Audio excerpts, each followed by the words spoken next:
우리 좌우 사람들하고 함께 우리 인사했으면 좋겠습니다. 당신이 있어서 행복합니다. 있어서 행복합니다. 잘 오셨습니다. 한 번 더 인사할게요. 네, 정말 잘 오셨습니다. 오늘 또 새로운 날이에요. 우리 김미라 쌤이 또 메인으로 또 섬겨주시고, 네, 또 너무 감사합니다. 일주일 동안 세상 속에서 치열하게 살다 오셨죠. 참 고생하셨습니다. 오늘은 성령 강림절입니다.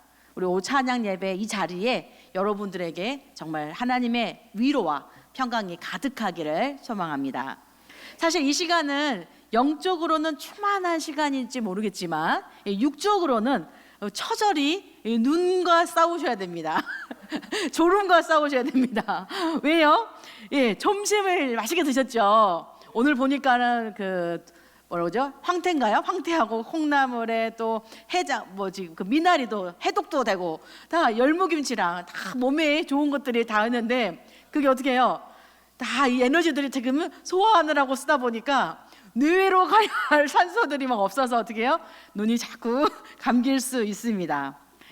혈액의 위장이 다 위장으로 가 있으니까 이제는 어떻게 해요? 하품이 나올 수도 있습니다. 그래서 어느 순간 하나님 만나러 가실 수도 있습니다.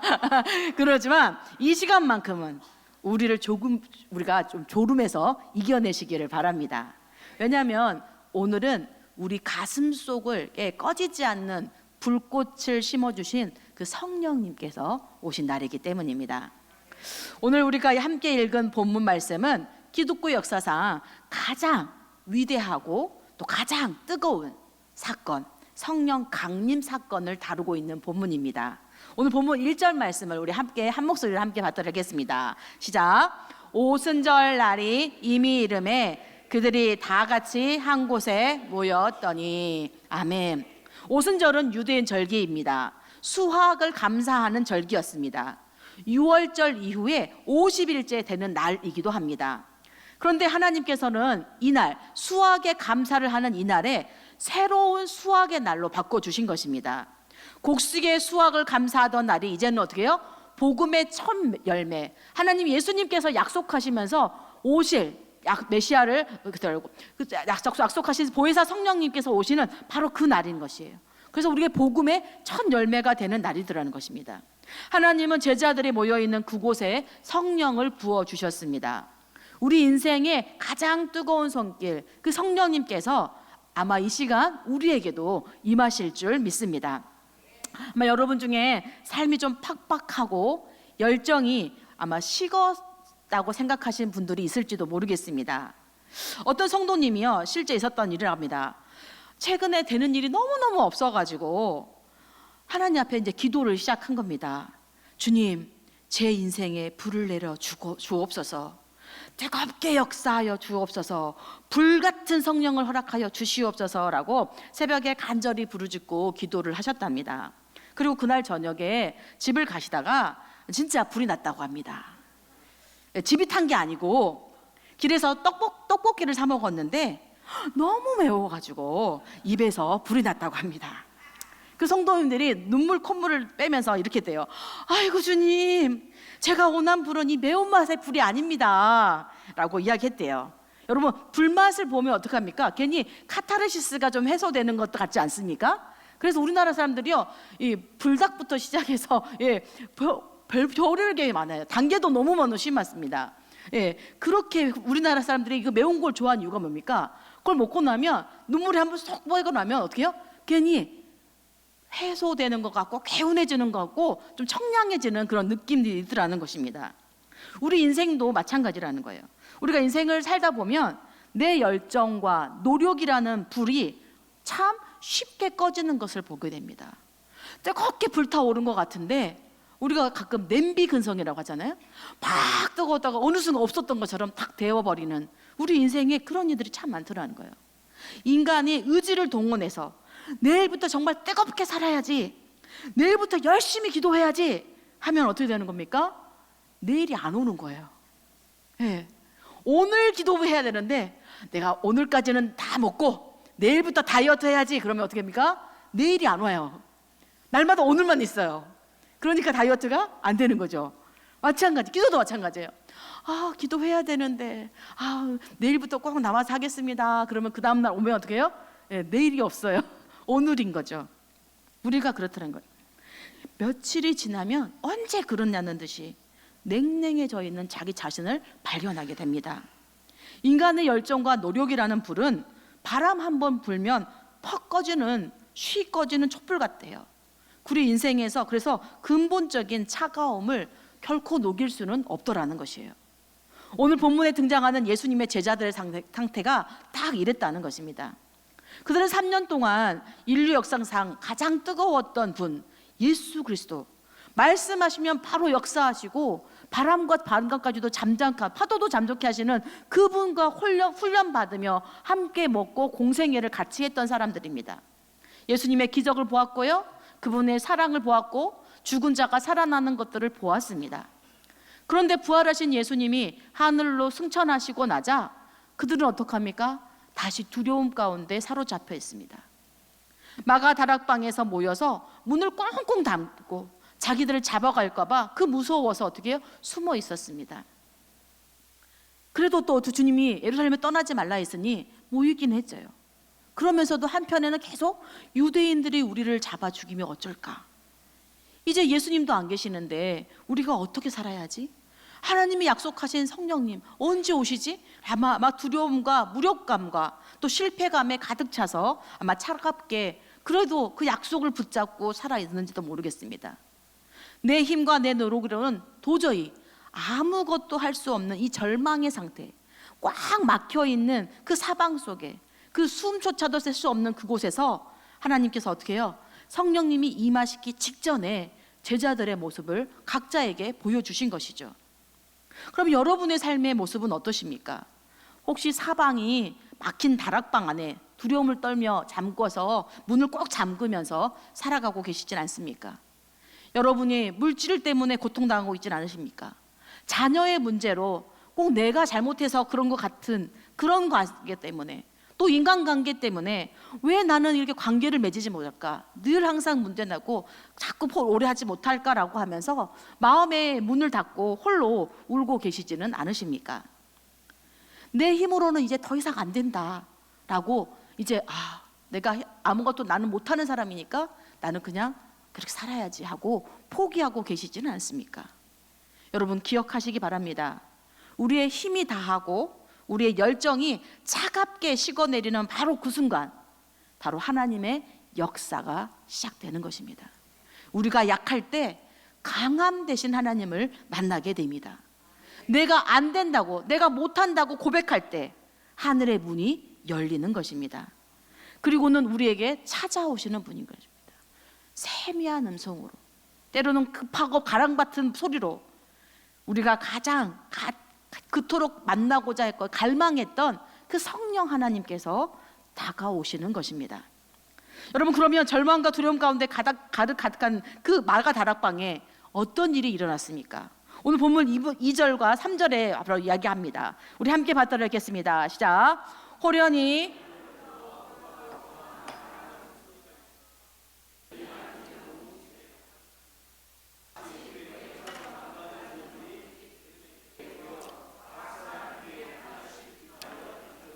아멘. 오순절 날이 이르렀을 때 제자들이 어떻게 해요? 두렵고 문을 잠그고는 있었지만 다 같이 모였다는 것입니다. 그래서 어떻게 해요? 전혀 기도하기를 힘썼습니다. 그랬더니 하늘로부터 놀라운 초자연적인 역사가 일어난 것이죠. 성경은 성령의 임재를 항상 두 가지 강력한 이미지로 떠올려서 하는 경우가 있는 것 같습니다. 첫 번째, 오늘 본문에서는 특별히 강하고 급한 바람이라고 했습니다. 두 번째는 뭡니까? 불같은 혀라고 했습니다. 첫째로 성령님은 급하고 강한 바람처럼 임하셨습니다. 여기서 바람은 이 구약 성경의 창세기에서 하나님께서 흙으로 사람을 지으시고 그 코에 생기를 불러 넣으셨다 하는 그 생기, 호흡과 같은 것입니다. 즉 성령의 르하흐라고 하는 이 성령의 바람은 죽은 것을 살려내는 하나님의 호흡이자 생명 에너지라고 말할 수 있습니다. 당시 제자들은 다락방 안에 모여서 숨을 죽이고 있었습니다. 두려움 때문에 숨어 있었습니다. 숨이 턱턱 막힐 만큼 영적 질식 상태에 있었습니다. 언제 올지 몰라서. 그렇지만 또 하나님의 약속은 또 지켜야 되기 때문에. 그런데 어떻게 해요? 하늘로부터 급하고 강한 바람이 그들의 앉아있는 온 집에 가득 임한 것입니다. 꽉 막혀있던 다락방의 공기가 단번에 그것을 휘쓸어 버리고 제자들의 폐부 깊숙한 곳에 하나님의 생기를 불러주신 것입니다. 흙이 생기가 돼서 생명이 된 것처럼 두렵고 떨고 있는 그들의 마음에 하나님의 그 뜨거운 성령님께서 임하셔 주신 것입니다. 아마 여러분도 경험해 보셨을 것입니다.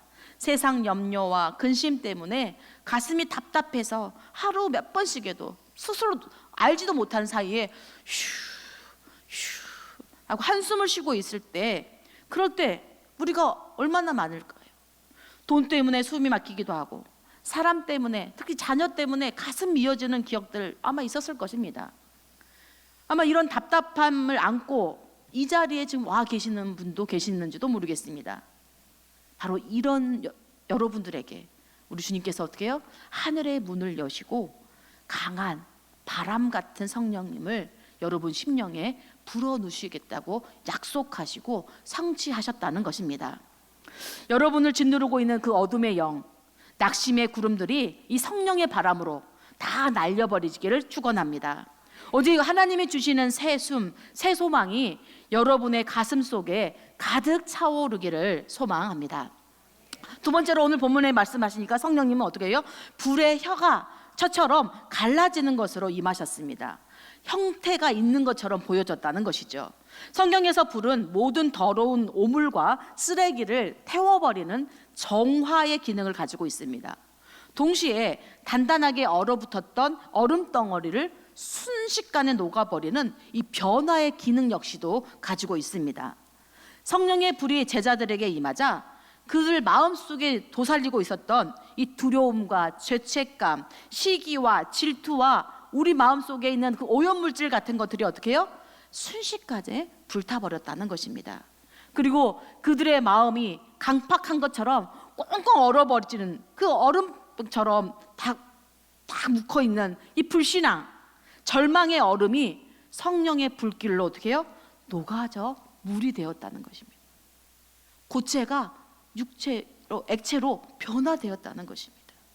그리고는 어떻게 해요? 그 빈자리에 주님을 향한 뜨거운 사랑과 감격, 부족한 나를 만져주시고 다시 일으켜주시고 나를 통해 하나님의 새 일을 하실 거라고 약속하시는 그 소명이 있으니까 어떻게 해요? 저절로 눈물이 나오더라는 것입니다. 여러분, 그러면 그 성령의 불은 어떻게 임할까요? 오늘 본문 3절 끝을 한번 다시 보십시오. 3절에 다시 끝에 보니까 뭐라고 나옵니까? 각 사람 위에 하나씩 임하였다라고 말합니다. 성령님은 우리를 군중으로 대하지 않으신다는 것입니다. 단 한 사람도 소외시키지 않고 단 한 사람도 그냥 스쳐 지나치지 않으신다는 것입니다. 오늘 이 예배 시간에서도 마찬가지라는 거예요. 여러분이 습관을 따라서 오셨던지 아니면 정말 주님 오늘 성령 강림 주일이니 그 약속하신 성령님 그 뜨거운 열정을 회복시켜 주시옵소서. 이 메마른 갖고 갈라진 이 심령에 성령의 단비같이 저에게 촉촉하게 적셔 주시옵소서라고 소망함을 가지고, 아니면 힘도 없고 능력도 없지만 오직 주 예수 그리스도 당신이 제가 이렇게 예배 자리를 지키려 하셨기에 이 자리에 있습니다라고 그런 마음을 가지고 오신 분들일지라도 주님은 어떻게 해요? 단 한 명도 소외시키지 않더라는 거예요. 각 사람 위에 임하셔 주시다는 겁니다. 성령님은 옆 사람의 하나님으로만 계신 분이 아니라는 거예요. 남들 은혜 받을 때 구경꾼으로 있으라고 하신 것이 아니라는 것이에요. 함께 증인으로 살아 있으라는 것입니다. 주님은 바로 그런 분이라는 것이에요. 이 자리에 앉아있는 바로 나를 위해 찾아오시는 분, 그분이 바로 그 보혜사 성령님, 위로자 되시는 분이라는 것이에요. 때로 왜 내 인생은 이렇게 초라할까? 왜 나 같은 사람의 기도는 하나님이 들어주지 않을까? 나는 항상 기도를 하나님은 꼭 안 들어주시더라. 그렇게 생각하는 그런 분들에게 주님이 뭐라고 그런 거예요? 딸아, 아들아, 낙심하지 말라는 거예요. 오늘 성령님은 가장 뜨거운 손길로 다름이 아니라 바로 여러분의 이름을 친히 불러주시고 여러분 각 심령에 임하여 주실 줄 믿으시기 바랍니다. 성령님의 손길은 우리의 이성을 뛰어넘습니다. 우리의 가장 깊은 감정과 영혼을 어루만져 주시는 인격적인 손길이십니다. 성령의 그래서 불이 임할 때 우리 삶에는 놀라운 영적 변화가 일어나는 것입니다. 어떤 것이 일어나는 거예요? 눈물의 은혜가 일어나는 것이에요. 울려고 하지 않았는데 저절로 그냥 눈물이 나오는 것들이 있더라는 것이에요. 한 성도님의 이야기입니다. 남편을 일찍 여의고 홀로 자녀들을 키우며 악착같이 살아계시는 분이 집사님이 계셨습니다. 시장 배운 것도 없고 남편이 갑자기 죽었기 때문에 어떻게 하는 게 없어서 시장에서 장사하면서 새벽부터 밤늦게까지 뼈가 부러지도록 일하셨습니다.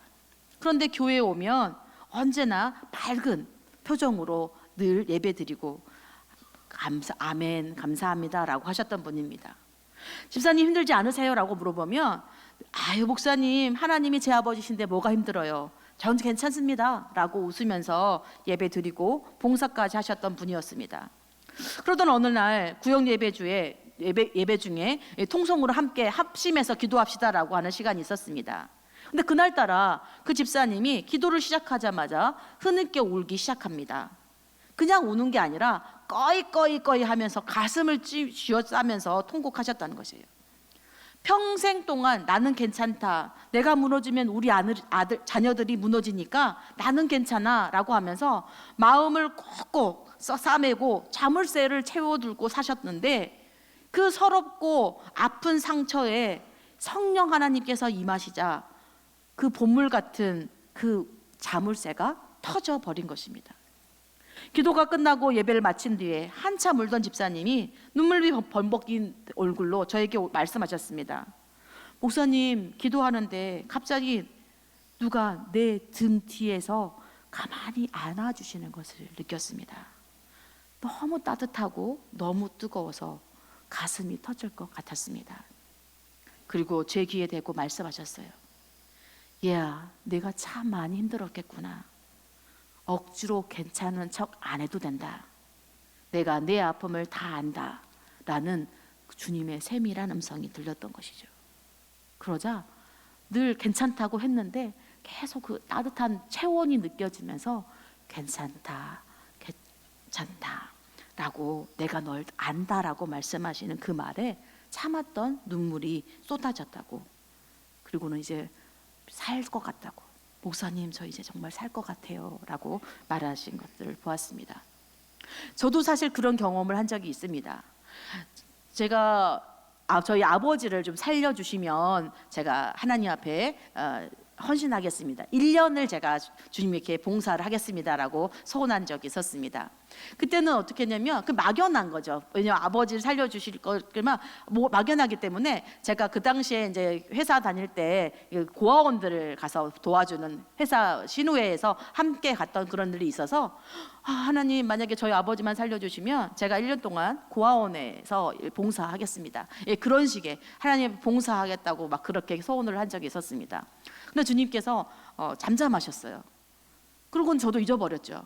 근데 어느 순간 제 친구가 찾아왔는데 그 친구가 하는 말이 자기가 이 DTS를 하와이로 가려고 한다. 그런데 너랑 같이 갔으면 좋겠다. 저한테 그러시는데 그때 하나님께서 저한테 딱 말씀하시는 거예요.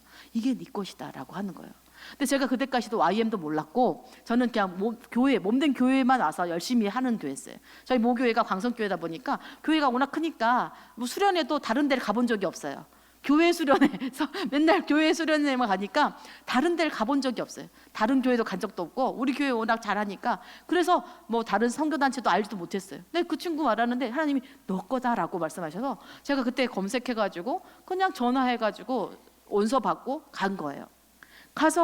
갔는데 마지막 그 3월 5일 날 렉처가 시작하면서 3월 2일까지 거기서 이제 하와이로 오라고 했기 때문에 제가 28일까지 인수인계 합류라고 28일까지 근무를 하고 3월 1일 날 비행기를 타게 됐어요. 그러니까 계속 끝까지 야근하고 연수인계 다 하고 나까지 갔기 때문에 가서 3일을 딱 쉬고 나는데요. 맨날 일했던 사람이니까 3일 쉬니까요. 그 하와이 아무리 좋아도요. 좀이 쓰시는 거예요. 그래서 어떻게 해요? 가지고 있는 거 보니까 성경책하고 노트밖에 없는 거예요. 그래서 제가 뭐 했냐? 성경 쓰기 시작했어요. 할 일이 없어서. 남들은 놀러 다니고 하나님 주신 아름다운 자연이 막 만끽 누리는데 저는 3일 놀고 나니까 할 게 없더라고요. 그래서 성경을 쓰기 시작했던. 그렇게 제가 늘 강박하게 그 모범 아주 FM처럼 일일이 하나 둘 제가 기획부에서 공부했었기 때문에 하나라도 오차 나면 안 되니까 일일 이하고 짝짝 그으면서 그렇게 살았던 사람이에요. 너무 엄격하게, 너무 완전 정말 티 같은 사람. 그런 사람이 그곳에 살았으니 그냥 멈춰서 자연 보고 있는 거가 용납이 안 되는 거죠. 시간을 허송세월하게 버리는 것 같은 거예요. 근데 그곳에서 이제 하나님 말씀을 만나고 매일 그곳에 하는 것은 맨날 새벽에 만나서 하나님 예배하고 찬양하고 또 자연에서 하나님 말씀 그 막 묵상하라고 그러고 주님의 어떤 성품을 경험해 보라고 그러고 계속 그 주님만 바라보라고 하니까 어느 순간 그렇게 가운데 있었어요. 그런 가운데 갑자기 하나님께서 이제 거기 이제 예언도 있었고 그런 말씀도 있었는데 갑자기 하나님께서요 그 예배 중에 저한테 쫙 말씀하시는 거예요. 딸아, 네가 어두움 가운데서 빛을 바라고 있어서 내가 너무 고맙다라고 저한테 말씀하시더라고요. 근데 제가요 순간 눈물이 팍 쏟아지는 거예요. 나는 그냥 아둥바둥 버티고 살았던 거라고 생각하는데 감히 내가 무엇이간데 하나님께서 저에게 고맙다고 그러는 거예요. 저는 그냥 제 인생을 살았을 뿐인데 주님이 저에게 고맙다고 하는 거예요. 거기서 제가 무너졌거든요. 주님, 제가 무엇이간데 하나님께 쓰임받은 것이 오히려 더 영광이고 감사하고 하나님 자녀 삼아준 게 오는데 주님이 어둠 가운데 빛으로 바라게 하신다. 그 마음에 너무너무 감사했어요. 왜냐면 제가 아버지 아프시고 제가 시골로 내려갔었기 때문에 그때 제가 어떤 생각을 갖고 있었냐면요, 누구 집은 뭘 줘, 뭐 줘, 그게 아니라 제가 누가 말도 안 했는데요, 하나님께서 나를 우리 부모님께 선물로 주셨으니 선물은 받는 사람한테 기쁨이 돼야지 내가 어린 때 그 생각을 하고 있었거든요. 그래서 한 번도 아버님 아프고 그럴 때 원망해 본 적이 없어요. 근데 그것을 보시고 하나님이 저에게 고맙다고 그 고맙다는 그 한마디에 제가 무너졌었습니다. 바로 이 집사님도 바로 그런 것이에요. 늘 괜찮아, 나는 괜찮아, 우리 자식들 괜찮아라고 했는데 다른 그 언니랑 뜨거운 그 가슴으로 한번 이렇게 안아주시면서 내가 널 알고 있다, 고맙다라고 말씀해 주시니까 이 집사님이 옳은 것이죠. 여러분, 우리는 세상에서 상처받지 않으려고, 약해 보이지 않으려고 두꺼운 가면을 쓰고 삽니다. 그리고 우리 안에 늘 매일 뭐라고 그러니까요? 괜찮아, 괜찮아, 괜찮다고 말하는 거예요. 그런데 어떻게 해요? 성령님께서 알고 계시더라는 거예요. 로마서 8장 26절에서는 이렇게 말씀합니다. 우리 함께 받들어 읽겠습니다. 시작. 이와 같이 성령도 우리의 연약함 오직 성령이 말할 수 없는 탄식으로 우리를 위하여 친히 간구하시느니라. 아멘. 여러분, 우리가 탄식하지 못하면 성령님께서 나를 대신해서 탄식하신다는 거예요. 우리가 기도하지 못하고 주여 아버지 하나 그 한 번만 부르고 한숨 한 번 부르면서도 그 예배 자리에 있을지라도 주님이 그렇다는 거예요. 친히 탄식해 주신다는 거예요. 예수님이 하나님 보좌 우편에서 여러분을 위해서 중보하고 계신다는 거예요. 하나님, 우리 이 딸은 말하지 못하는 딸이에요. 늘 괜찮다고 하는 딸이에요. 그것을 대면하지 못하는 딸이에요. 아들 책임감 때문에 가장의 책임 무게로 늘 괜찮다고 속이는 아들이에요. 주님 도우시옵소서라고 기도해 주신다는 것이에요. 그래서 성령께서 우리를 위해서 탄식해서 울어 주신다는 것입니다. 여러분, 이 시간에 여러분의 마음을 성령께 그대로 열어놓으시기 바랍니다. 우리가 정직하게 우리의 연약함을 고백할 때 성령님은 그 뜨겁고 자비로운 손길로 여러분의 눈물을 닦아주실 것입니다. 그리고 그 슬픔이 어떻게 해요? 변해서 찬송이 되게 해주시는 것입니다. 여러분, 하나님의 치유 역사는 바로 거기서부터 시작하는 것이에요. 그래서 눈물의 은혜가 임하게 되는 것이죠. 그리고 어떻게 해요? 찬송의 은혜가 변화되더라는 것이에요. 눈물로 시작해서도 얼굴에 미소가 짓게 하시는 것이 바로 우리 성령님의 역사들하는 것이에요. 성령님의 뜨거운 손길은 단순히 우리의 마음을 위로하는 단계에서 멈추지 않습니다. 성령의 손길을 경험한 사람들은 반드시 삶의 변화와 능력의 역사를 경험하게 됩니다. 내가 아파본 사람은 어떻게 해요? 다른 사람을 위로할 수 있게 되는 것이에요. 우리 교회도 그런 게 많잖아요. 구역 모임만 해서 같이 함께 울어주고 같이 쌈해주고 당신의 경험들을 막 하고 나눠주면 거기서 다시 힐링이 되고 치유가 되는 역사가 얼마나 많으신지 모릅니다. 하나님의 일하심은 바로 그렇더라는 것이죠. 우리 오늘 본문 4절 말씀입니다. 우리 다 같이 함께 받도록 하겠습니다. 시작. 그들이 다 성령의 충만함을 받고 성령이 말하게 하심을 따라 다른 언어들로 말하기를 시작하니라. 아멘.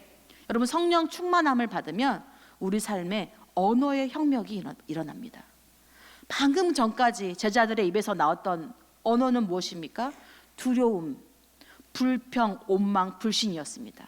늘 우리는 망했다라는 과거, 그 실패에 비춘 언어들만 쏟아냈던 것입니다. 그런데 이 원망이, 불평이 가득한 입술이 어떻게 된 거예요? 감사와 찬양이 터져 나오게 하는 것입니다. 내 힘으로는 도저히 용서할 수 없는 그 사람이 어떻게 해요? 갑자기 불쌍해 보여지는 거예요. 늘 나는 저 사람 절대 용서하지 못해요 라고 했는데 어느 순간 보니까 어떻게 해요? 어깨가 축 처진 것 같고 그렇게 한없이 불쌍해 보이는 것이에요. 그런 분들 참 많아요. 목사님, 저는 절대 내 남편을 용서할 수 없어요. 그렇게 말하시는 분들이 막 정말 욕하고 막 선포하더니 그날 집에 갔는데 자고 있는 그 남편이 왜 이렇게 작아 보이는지 그냥 그렇게 눈물이 나오더래요. 아휴, 저 사람을 내고 내가 이렇게 했나라는 생각이 들더라는 것이죠. 그렇게 바꿔주시는 것이 누구라는 거예요? 성령의 역사들이라는 것이에요. 내 힘으로는 어떻게 할 수 없는 환경은 하나님의 축복의 통로가 될 수 있다는 것입니다. 여러분, 이것이 성령님이 우리의 입술과 생각을 주장하실 때 일어나는 위대한 기적입니다.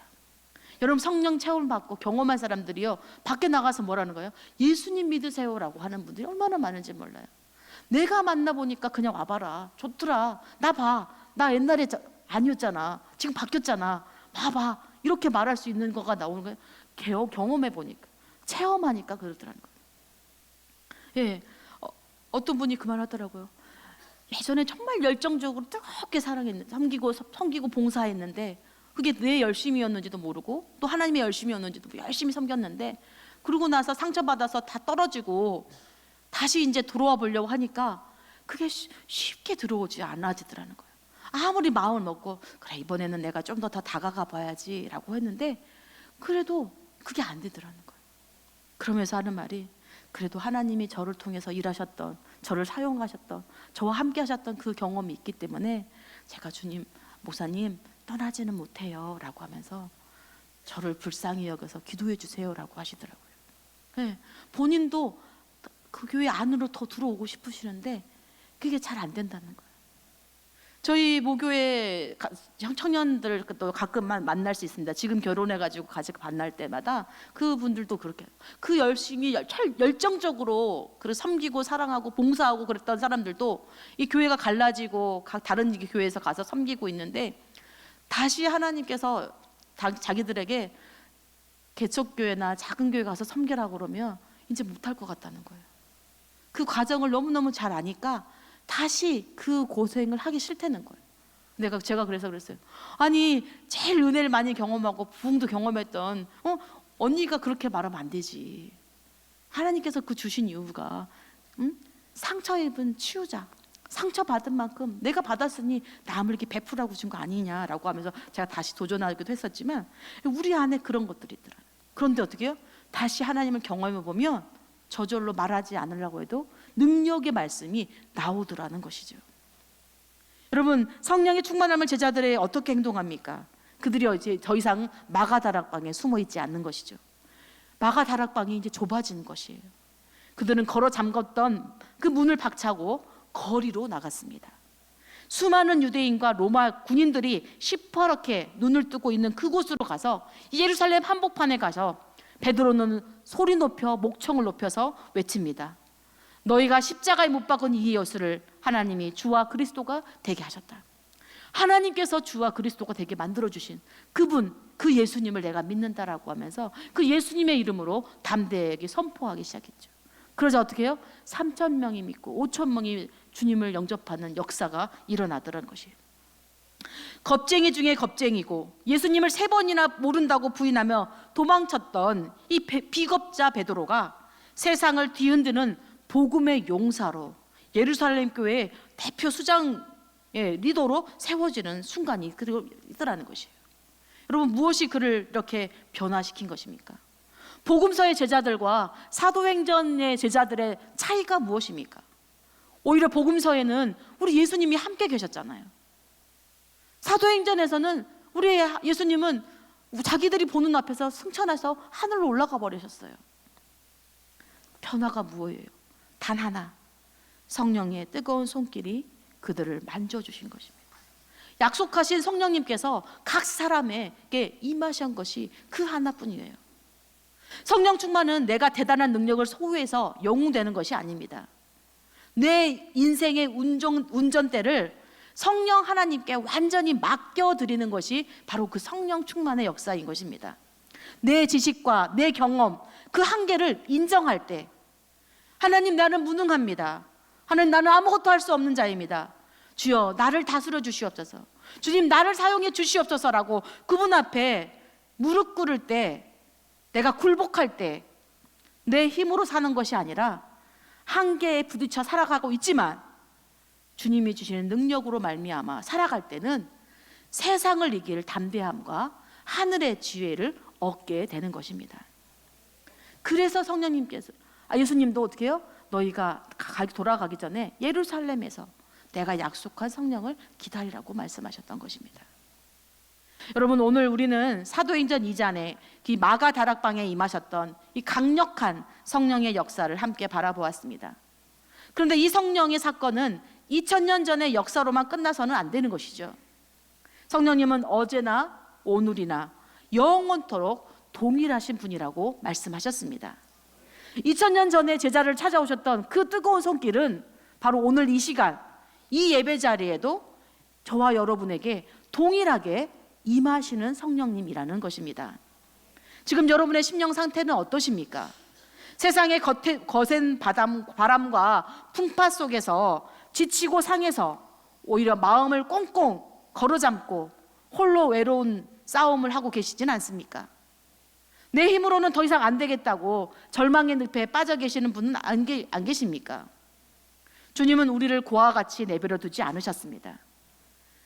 보혜사 성령님을 우리에게 보내주셨습니다. 그 성령님이 여러분의 차가운 가슴에 손을 얹으시고 말씀하시고 계시는 것입니다. 사랑하는 내 아들아, 사랑하는 내 딸아, 내 힘으로 하려고 바둥거리지 마라. 내 차가워진 심장을 나에게 맡겨라. 내가 내 뜨거운 손길로 너를 안아주마. 나와 함께 가자. 우리 주님이 이 시간 여러분에게 친히 말씀하시는 줄 믿습니다. 여러분, 우리 함께 마음의 문을 활짝 열고 성령님을 초청하면 좋겠습니다. 억지로 참아왔던 아픔이 있으시다면 주님 앞에 눈물로 쏟아내십시오. 그 눈물이 머문 자리에 성령의 위로가 임하실 것입니다. 우리의 마음에 차갑게 식어버린 그 제단의 불을 다시 성령의 불로 활활 지피시기 바랍니다. 그래서 날마다 여러분 주님과 동행하는 그 은혜로 살아가시길 바랍니다. 그리고 이 예배문을 나갈 때 이 제자들이 다락방에서 갇혀 있었던 것이 아니라 그들이 다락방 문을 박차고 세상으로 나아갔던 것처럼 여러분들에도 여러분의 모든 두려움과 염려를 발밑에 밟으시고 성령의 충만함을 받아서 세상으로 담대히 걸어 나가시길 바랍니다. 여러분의 옆에는, 여러분의 가슴에는 성령 하나님께서 함께 하신다고 약속하셨습니다. 그리고 우리 하나님은 약속하신 것을 반드시 이루시는 약속의 하나님이신 것입니다. 여러분 그 성령님을 여러분 가슴에 모시기 바랍니다. 주여 나에게 찾아오시옵소서. 내가 그분과 함께 동행하기 원합니다. 주님 저와 함께 걸어가기 원합니다. 주님 저를 통해 주의 선하심을 나타내십시옵소서 라고 기도하는 저와 여러분이 되길 바랍니다.